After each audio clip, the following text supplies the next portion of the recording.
A cruz, a ressurreição, era um mistério reservado por Deus desde a eternidade, que estava oculto, alcançou o tempo, marcou a história. Mas a razão humana, os poderosos desta época, não compreenderam essa mensagem. Porque essa mensagem é um tanto quanto louca, como diz Paulo, e um tanto quanto irônica. E nós vamos olhar para a cruz nessa mensagem e perceber como ela tem algumas ironias. E eu gostaria então de compartilhar com os irmãos uma mensagem com o título As Ironias da Cruz. Mateus capítulo 27, do versículo 11 a 54. Mas com o nosso tempo tão um pouco reduzido, eu vou estar lendo o texto à medida que a gente for trabalhando com a ironia.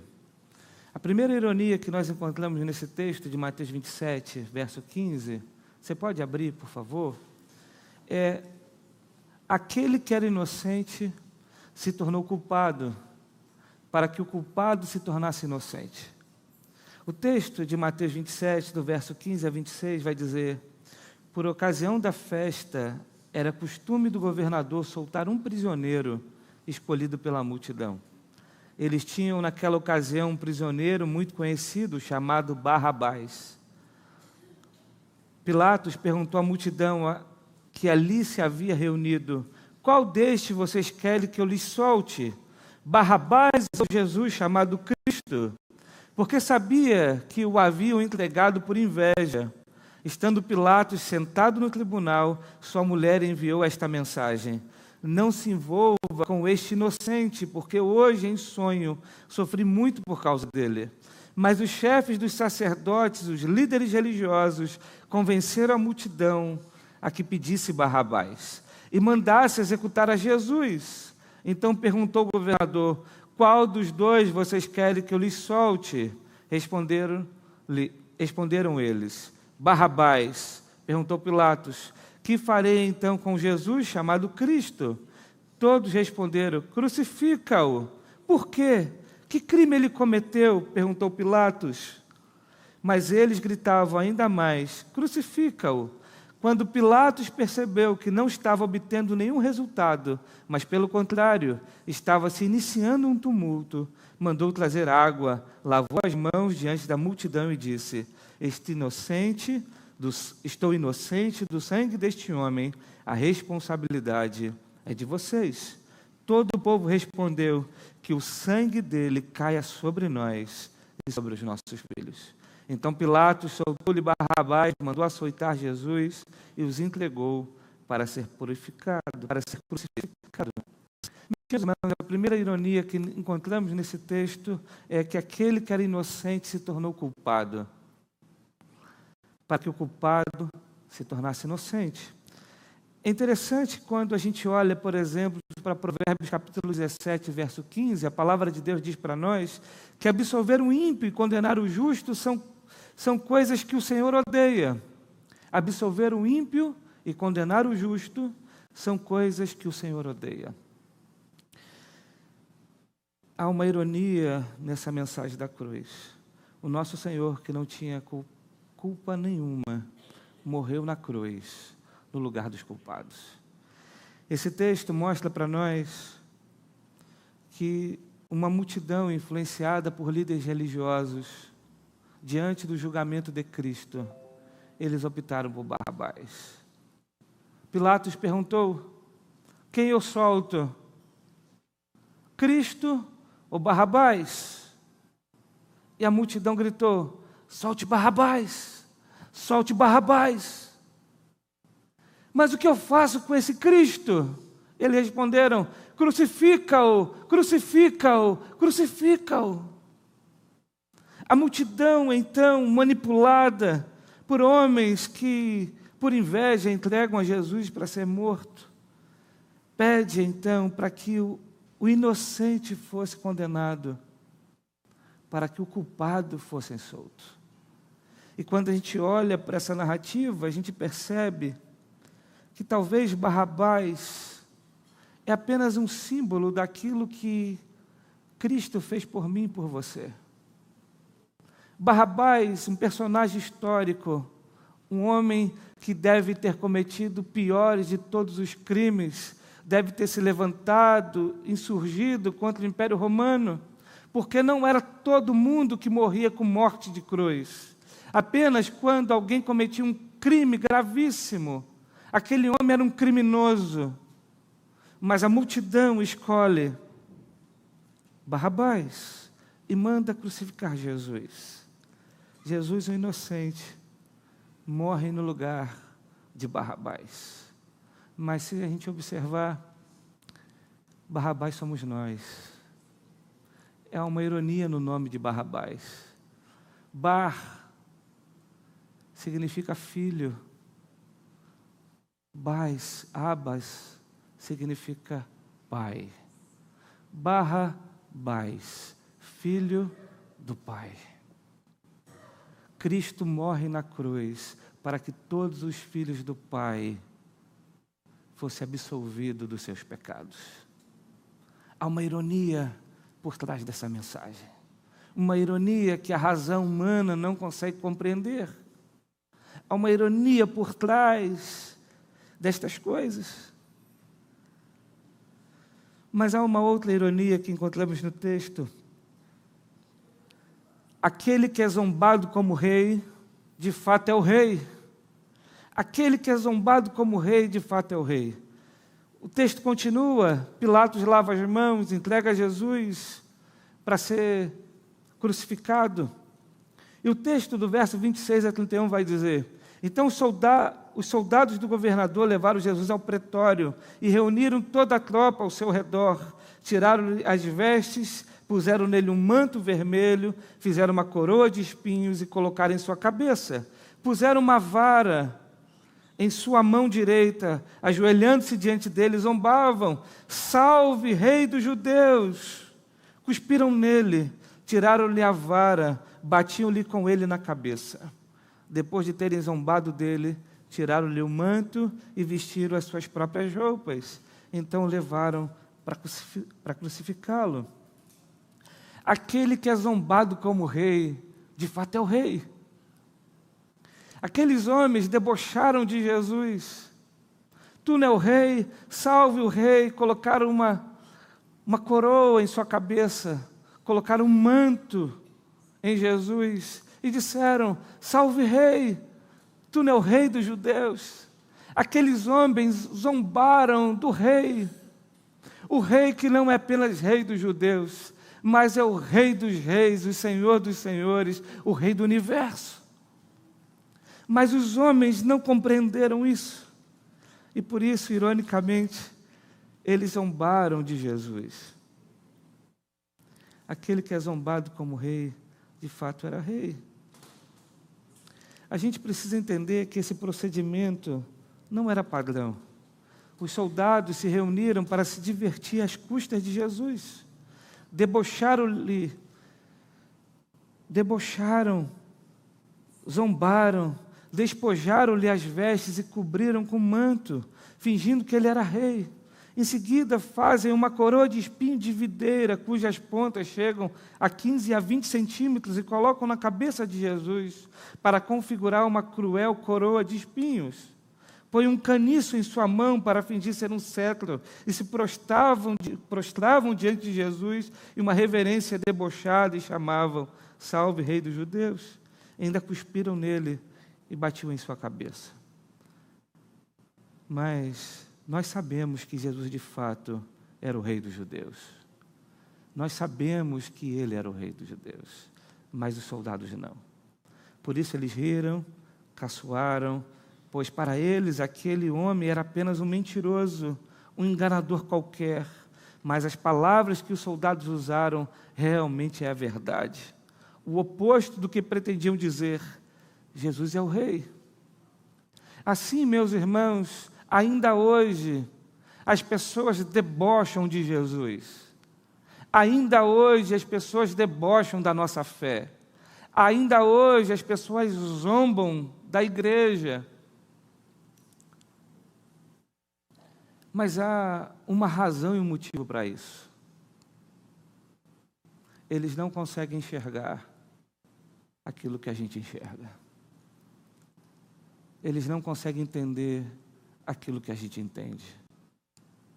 Porque se eles entendessem, eles se prostrariam de verdade diante do Rei Jesus. Se eles compreendessem, de fato, eles saudariam a Cristo como Rei. Mas essa verdade é loucura para os homens, é uma verdade espiritual. Há uma terceira ironia que encontramos na cruz, e nesse texto. Aquele que sustenta o universo com seu poder não tinha força para levar a sua cruz. Versículo 32 diz: ao saírem, encontraram um homem de Cirene chamado Simão e o forçaram a carregar a cruz. Jesus, depois de passar por uma sessão horripilante de tortura, estava machucado em sua carne, estava fraco. Não conseguiu então carregar a cruz. Justamente logo Jesus, aquele que sustenta todo o universo com o seu poder, aquele que criou todas as coisas, aquele que tudo foi feito por Ele e para Ele, estava fraco, não conseguia carregar a cruz. É uma ironia aqui. Naquele tempo, meus irmãos, a haste principal da cruz era geralmente deixada no chão, no lugar da crucificação. Lá a vítima era amarrada ou pregada na haste horizontal, então era levantada e suspendida a partir da haste vertical. As vítimas eram crucificadas totalmente nuas. A cruz tinha um propósito de ser um instrumento de vergonha e sofrimento. Se vocês entenderem o que está acontecendo aqui, vocês vão compreender que não há na Bíblia nenhuma cena mais chocante do que essa.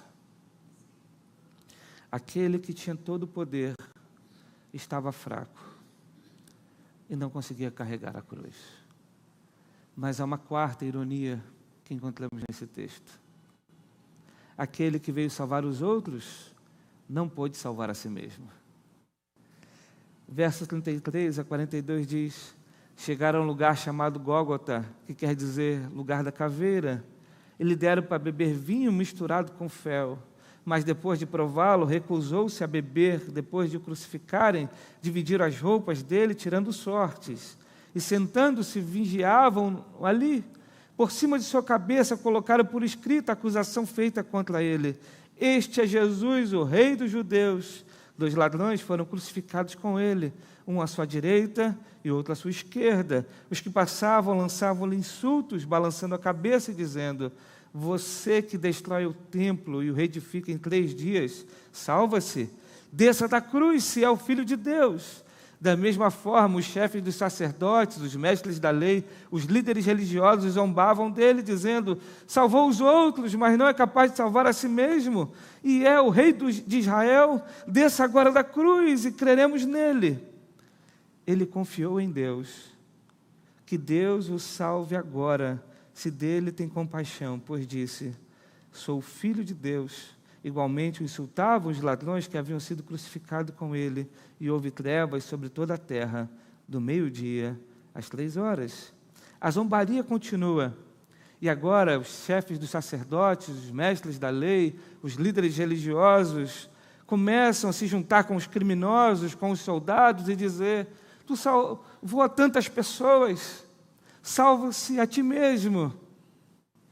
Você que curou tantas pessoas, você que fez tantos milagres, você que ressuscitou mortos, você que mudou a vida de tanta gente que se encontrou contigo e agora está aí na cruz, fraco, salvou tanta gente e não consegue salvar a si mesmo.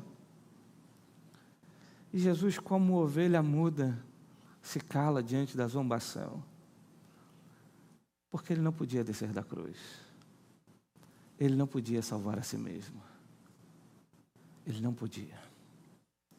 Se Jesus, por algum momento, reagisse,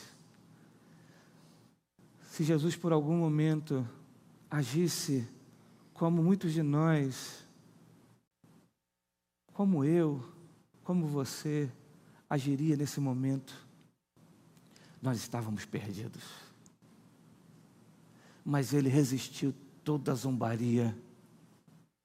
Ele não salvou a si mesmo para que eu e você pudéssemos ser salvos. Ele não desceu da cruz para que eu e você pudéssemos subir aos céus.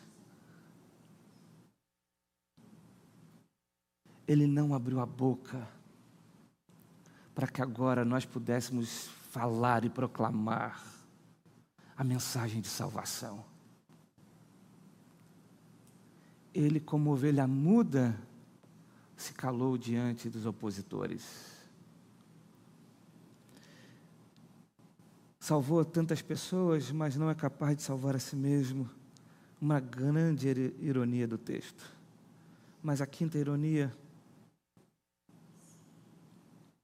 aquele que é a solução para todo desespero, clama desesperado. Aquele que é a solução para todo desespero, clama desesperado.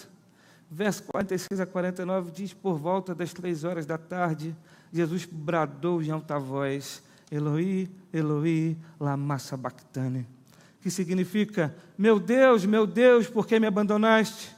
Quando alguns dos que estavam ali ouviram isso, disseram: ele está chamando Elias. Imediatamente um deles correu em busca de uma esponja, embebedou-a em vinagre, colocou-a na ponta de uma vara e deu a Jesus para beber. Mas outros disseram: deixa-no, vejamos se Elias vem salvá-lo. Meus irmãos, aquele que é a solução para qualquer desespero humano, aquele que é o socorro bem presente, aquele que é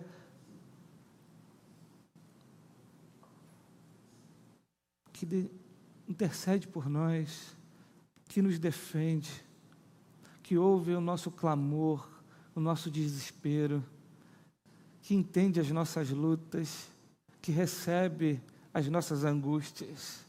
Esse estava desesperado, clamando: meu Deus, por que me abandonaste? E ele clama na cruz dessa forma porque ele já sente no seu corpo o derramar do cálice da ira de Deus. Ele já sente sobre si o abandono do Pai. Ele já sente sobre si uma escuridão, porque leva sobre si os nossos pecados. Ele clama em desespero ao Pai, para que nós nunca mais ficássemos sem resposta ao nosso clamor e o nosso desespero. Ele clama ao Pai em desespero, para que eu e você pudesse saber que a solução para qualquer luta, qualquer dificuldade, qualquer angústia que passamos nessa vida, Ele tomou o cálice da ira de Deus em nosso lugar. A agonia que era nossa, Ele sofreu em nosso lugar. Aquele que é a solução para todo desespero, clama em desespero. O seu desespero era de um filho que é abandonado pelo Pai para receber sobre si a condenação por nossos pecados. Deus fez cair sobre ele a iniquidade de todos nós. Na cruz, Cristo experimentou o inferno. Foi na cruz que Ele se fez pecado e maldição por nós. Foi na cruz que Ele foi ferido e transpassado. O que Ele temia no Getsêmane se realizou na cruz. Mas há uma sexta ironia na cruz. Verso 50 vai dizer: depois de ter bradado novamente em alta voz, Jesus entregou o Espírito. Aquele que parecia estar morrendo, vence a morte, entrega o seu Espírito. A humanidade caída, os filhos de Adão influenciados por Satanás, estavam ali cegos, zombando do seu Senhor, estavam ali cegos, zombando de Cristo, e de alguma forma parecia que o problema ia se resolver, mas aquele que estava morrendo, na verdade, vence a morte, porque Ele é o autor da vida. Ninguém tem capacidade e poder para tirar a vida de Jesus, mas Ele se entrega por nós. Por isso o texto deixa claro que Ele entregou o seu Espírito. Essa frase de Mateus demonstra a soberania de Jesus sobre o momento exato de sua morte. Jesus não é vencido pela morte, mas Ele vence a morte quando entrega seu Espírito. Ele escolheu entregar sua vida em resgate de muitos. Isso fica claro em alguns textos da palavra de Deus. João capítulo 10, verso 11, verso 17 a 18 diz: Eu sou o bom pastor dá sua vida pelas ovelhas. Por isso é que meu Pai me ama, porque eu dou a minha vida para retomá-la. Ninguém a tira de mim, mas eu a dou por minha espontânea vontade. Tenho autoridade para dá-la e para retomá-la. Esta ordem recebi de meu Pai. Marcos capítulo 10, verso 45 diz: Pois nem mesmo o Filho do Homem veio para ser servido, mas para servir e dar a sua vida em resgate por muitos. A morte parecia vencer, mas ela foi vencida na morte de Jesus. Mas há uma sétima ironia na cruz. Aquele que foi abandonado pelo Pai em sua morte, abre o acesso para que o mesmo Pai adotasse filhos. Verso 51 diz: Naquele momento o véu do santuário rasgou-se em duas partes, de alto a baixo, a terra tremeu e as rochas se partiram. Aquele que foi abandonado pelo Pai em sua morte, agora abre acesso ao mesmo Pai para que eu e você nos tornássemos filhos de Deus. Não há mais o véu que nos separa. Não há mais o pecado que nos separa. Agora, em Cristo Jesus, nós nos tornamos filhos de Deus. O Pai abandona o seu Filho para que eu e você nos tornássemos membros de sua família. Uma grande ironia da cruz.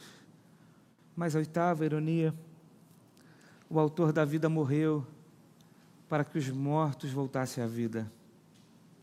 Versos 52 e 53 diz: E abriram-se os sepulcros, e muitos corpos de santos que dormiam foram ressuscitados. E saindo dos sepulcros, depois da ressurreição dele, entraram-se na cidade santa e apareceram a muitos.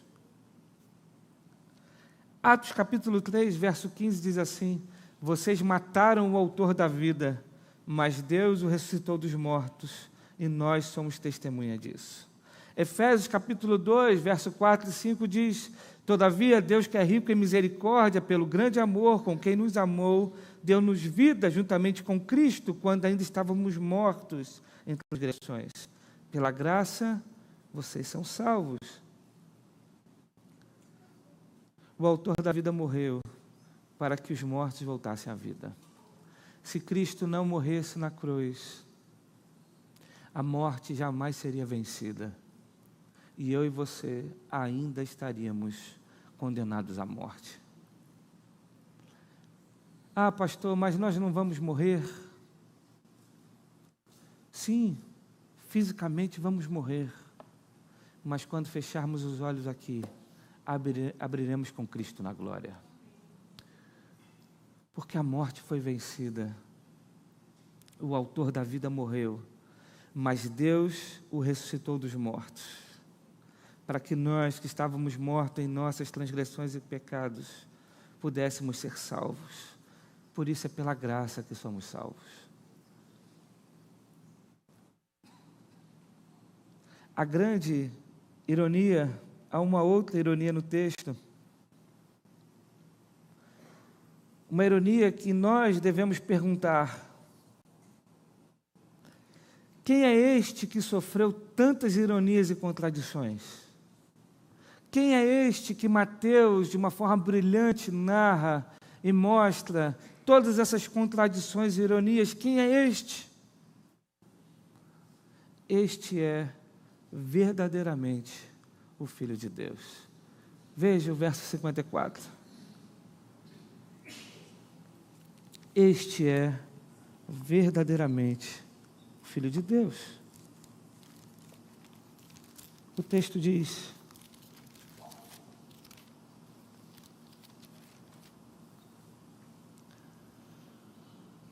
Quando o centurião e os que com ele vigiavam Jesus viram o terremoto e tudo que se havia acontecido, ficaram aterrorizados e exclamaram: verdadeiramente, este era o Filho de Deus.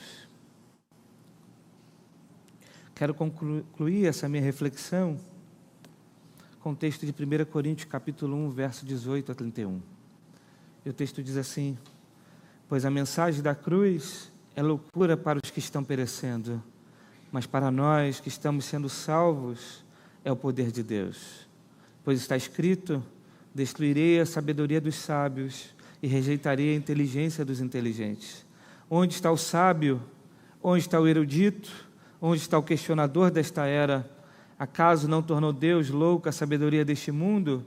Visto que na sabedoria de Deus o mundo não o reconheceu por meio da sabedoria humana, agradou a Deus salvar aqueles que creem por meio da loucura da pregação. Os judeus pedem sinais miraculosos, os gregos procuram sabedoria. Nós, porém, pregamos a Cristo crucificado, o qual de fato é escândalo para os judeus e loucura para os gentios, mas para os que foram chamados, tanto judeus como gregos, Cristo é o poder de Deus, é a sabedoria de Deus. Porque a loucura de Deus é mais sábia que a sabedoria humana, e a fraqueza de Deus é mais forte que a força do homem. Irmãos, pense no que vocês eram quando foram chamados. Poucos eram sábios segundo os padrões humanos, poucos eram poderosos, poucos eram de nobre nascimento. Mas Deus escolheu as coisas loucas do mundo para envergonhar os sábios. Escolheu as coisas fracas do mundo para envergonhar as fortes. Ele escolheu as coisas insignificantes do mundo, as desprezadas, as que nada são, para reduzir a nada as que são, para que ninguém se vanglorie diante dele. É, porém, por iniciativa dele que vocês estão em Cristo Jesus, o qual se tornou sabedoria de Deus para nós, isto é, justiça, santidade e redenção. Para que, como está escrito, quem se gloriar, glorie-se no Senhor. Para os que estão perecendo, essa mensagem da cruz é loucura. Mas nós que estamos sendo salvos, sabemos que é o poder de Deus. Os sábios, os eruditos, aqueles que tentam, de alguma forma, olhar para essa mensagem e tentar compreender algum tipo de razão, ficaram loucos. Porque como pode aquele que salvou tantas pessoas não é capaz de salvar a si mesmo? Como pode aquele que nós afirmamos que tem todo o poder e sustenta o universo não teve forças para carregar a cruz? Como pode aquele que de fato se diz rei morre como um criminoso, zombado como rei dos judeus? Como pode um inocente, onde o próprio governador recebe uma mensagem da esposa e diz: ele é inocente, é condenado, e o condenado criminoso é inocentado? É uma mensagem louca demais para a nossa razão. É uma mensagem louca demais para a mente humana. Mas é o poder de Deus para a salvação. O que significa é que se você quer ser salvo, não é pela tua inteligência. Se você deseja ser salvo, você deve crer na loucura da pregação. Quando você então se entregar a Jesus, você vai perceber que isso tudo faz sentido. Quando você se entregar a Jesus, você vai perceber que agora a tua razão e tua inteligência vai trabalhar para a glória de Deus. Quando você se entregar a Jesus, você vai perceber que essa mensagem é poderosa para sustentar você até o dia que você enfrentar a morte mas essa morte que já foi vencida. Até o dia em que Deus te chamar para viver eternamente ao seu lado. Esse é o poder de Deus. O poder de Deus se manifestou na cruz, quando o seu filho foi esmagado pela ira do Senhor. Porque um Deus que é justo e santo não poderia inocentar o culpado. Deus não poderia nos perdoar. Deus não poderia nos perdoar. E porque Deus não poderia nos perdoar? Porque Ele disse que se nós desobedecêssemos, nós receberíamos o castigo de morte. Deus não pode voltar atrás em sua palavra. Deus não é um pai frouxo, como muitos de nós somos, como eu sou muitas vezes. Que digo para o meu filho, se você fizer isso, você vai apanhar. E ele vai e faz. Aí o frouxo não bate. Mas Deus não. Ele disse, se você fizer, você vai morrer. E você vai morrer. Porque Deus não pode voltar atrás em sua palavra. Ele é santo e Ele é justo.